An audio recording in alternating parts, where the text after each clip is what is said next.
Hello, sixth grade. This is the tutorial for homework number 7. Okay, so number 1, it says it is estimated that 65% of the students at Ryder Middle School are involved in athletics or band. Which decimal represents the number of students involved in athletics or band? So all they're looking for is this number as a decimal, okay? They're looking for 65% as a decimal.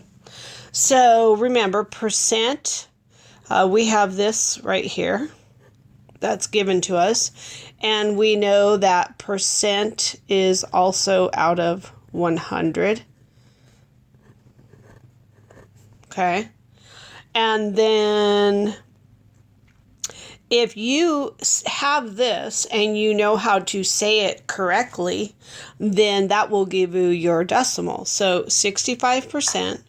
Or 65 hundredths, and that's what your decimal would look like. So remember, place value is, let's see, like this is what you're generally going to see, or as like in this bubble grid here, okay? So we have, this is our tenths, this is our hundredths, this is ones, tens, hundreds, and thousands, okay? So since this is a part, the part always goes behind the decimal, okay? So all you have to do is say it and fill this in and find the correct answer, okay? Number 2, Jose and his 4 friends shared a pizza dinner. The cost of the meal was $38, including the tip. If they shared the cost of the meal equally, how much would each of them pay? So a lot of times, every time you have a word problem, there's going to be some kind of word or words that give you the math operation. Are we going to add? Are we going to subtract? Will we multiply or divide? Okay? That's all that means for math operation. Which one of these are you going to do? Sometimes it'll say multiply. Sometimes it'll say divide. Sometimes it'll say add. But more often than not, it's not going to give you those exact words. And that's what they're looking for you to be able to pick up on. What do the word or words mean? So the words in this particular problem are shared the cost of the meal equally. So we have Jose and his 4 friends. They all shared the pizza dinner. And they're sharing the cost of the meal, which is $38. Including the tip. So that means the cost of the pizza plus extra money to pay the waiter or waitress for the tip. So now it's saying that if they shared it equally, how much would each of them pay? Okay, so if there's 4 friends and Jose, first thing you have to think about is how many people are splitting it. Okay, be very careful. We had something like this on our recent unit quiz. Jose and his 4 friends. Well, 1 plus 4, that means there are 5 people sharing the pizza dinner. And they're splitting the costs. So if you split something, if you cut it up, if you share it equally, that means you're going to divide. Okay, because it wants to know how much would each of them pay. So this is another problem right here, or another situation where we have to be careful. When we do division like this, we have to remember, think about logically what makes sense to go in the house. Whatever goes in the house is getting divided up. Okay, so say I had 3/4. And I wrote that as a division problem like this. Top dog goes in the house. What this is saying is that 3 is getting divided up by 4. Okay? This guy is getting divided up by the guy on the outside. So in class, I was silly and I said, like 4 is trying to break into 3's house because he wants to come in and split him up. He wants to chop him up, put him into pieces. Okay? So that's just a way that you can help remember what this guy's job and this guy's job is, okay? So for this particular problem, our numbers are $38.05. So what are we trying to split up? What should go in the house? Are we trying to split up the 5 people, or are we trying to split up the dollar amount? Okay. Hopefully you said, Miss Booth, we're trying to split the dollar amount. And I would say you are correct. So the 38 goes in the house and the 5 goes outside, and you do the math. Okay. Guys, you are going to have to be able to learn how to do this on your own, because when it comes time for a test or a quiz, I can't guide you on this. I can read you a question, but I can't tell you how to set it up. So just read it and reread it again until it makes sense, and then you'll know what to do. Okay, so this is what you're going to do, and your answer is going to go over here in the bubble grid. All right, number 3, it says, which of the following statements is true? So let's talk about some things that we learned before we even go through these. First off, this means greater than, and this means less than. And you guys learned that a long time ago. Maybe you learned the alligator, whatever. So whatever number's here is greater than whatever number's here. Or whatever number's here is less than this number. Okay? So the way these are read is this expression is less than this. This expression is less than this side. This expression is greater than this side, and this expression is less than this side. Okay? So this might look a little scary, but it's really not once you think about some things we talked about in class.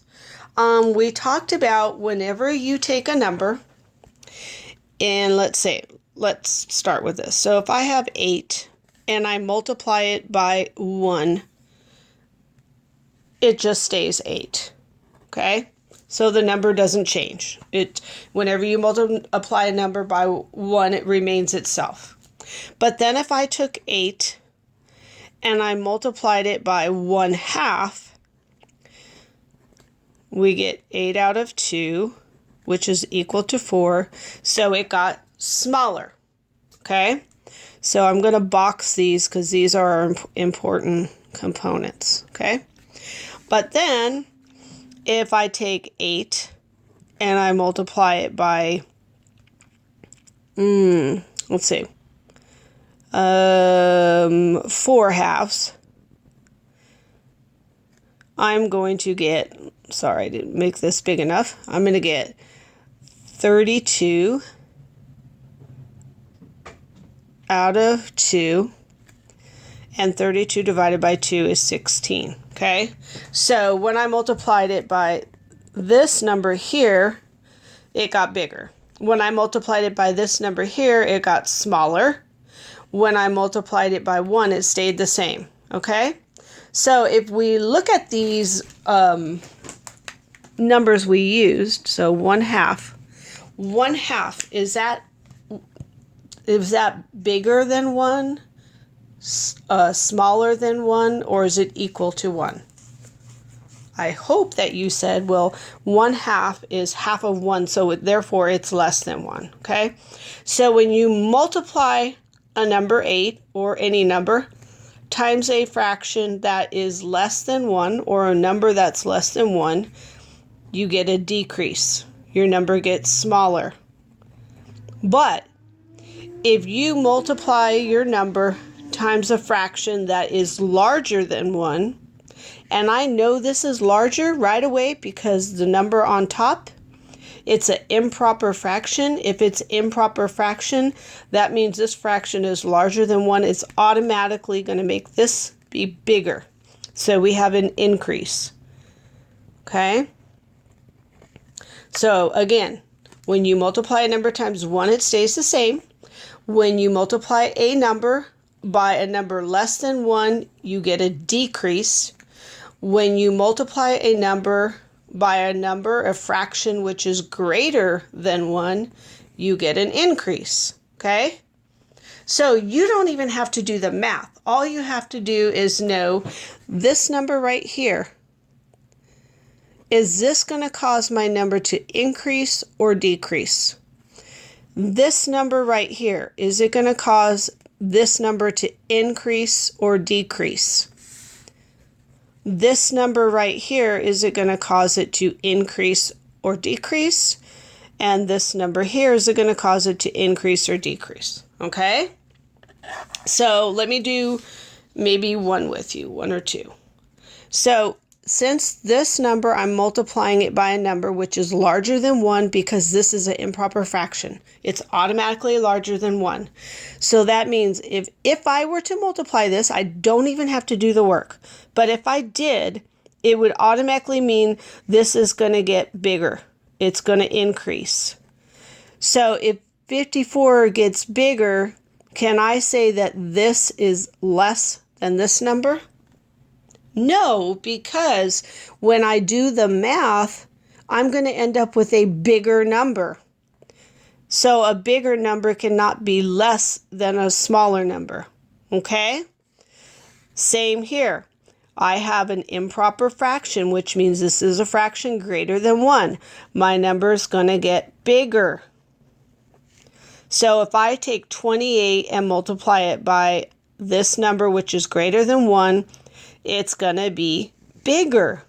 Okay? So can I say this side is less than this side? No, when we do the math, this side is going to end up being larger. So this is not true.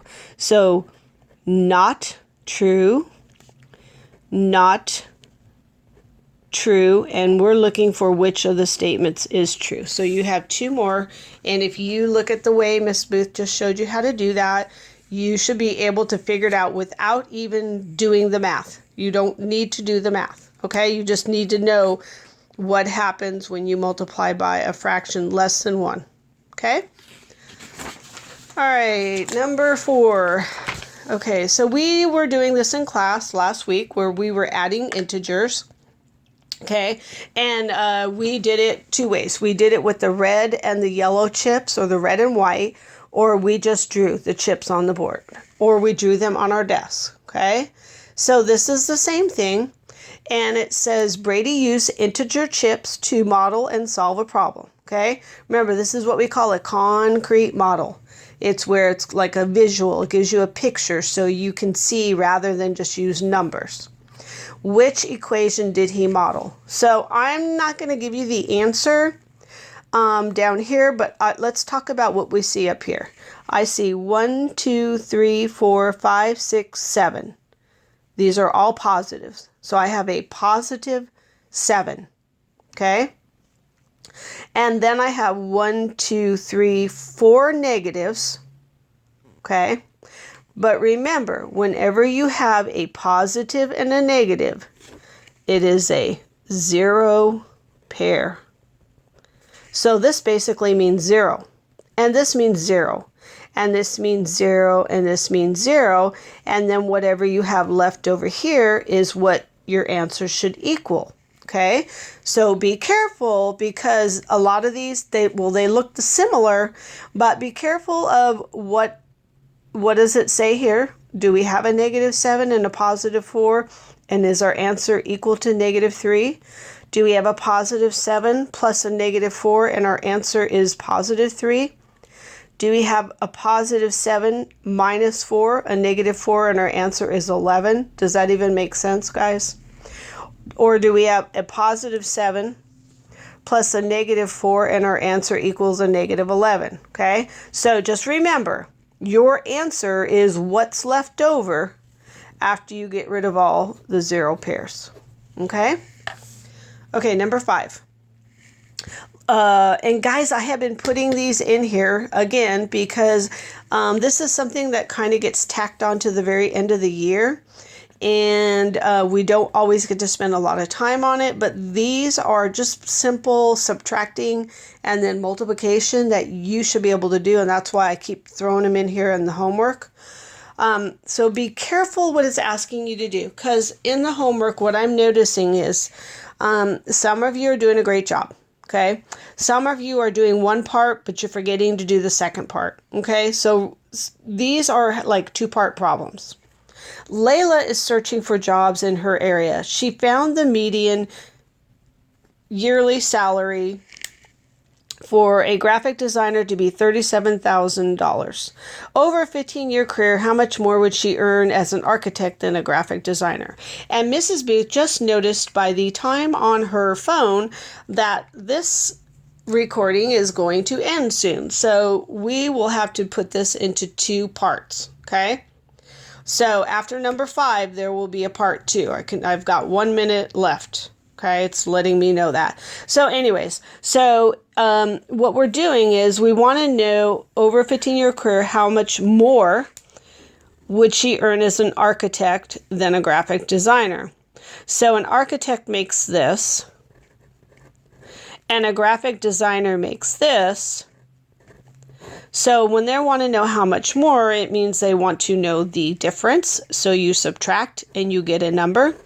But don't forget, they want to know over 15 years. So you take this number and multiply it times 15.